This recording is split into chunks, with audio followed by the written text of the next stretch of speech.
সমস্যা আছে এবং তার সমাধান আমাদের এখানকার যিনি যারা আছেন তারা অবশ্যই বলে দেবেন আপনাদের। তাই দেরি করবেন না, চলে আসুন আমাদের নারীপ্রভা মেলা প্রাঙ্গণে।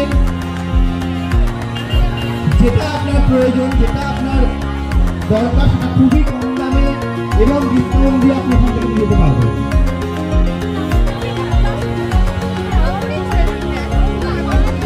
নারীপ্রভা মেলা, ব্যানার্জি হাট, মুক্ত বিহঙ্গর হাট, আমরা আছি শুধুমাত্র আজ আর কাল। আমাদের নারীপ্রভা মেলা প্রাঙ্গণে চলছে হিট সেল এবং ডিসকাউন্ট। তাই দেরি না করে আজই চলে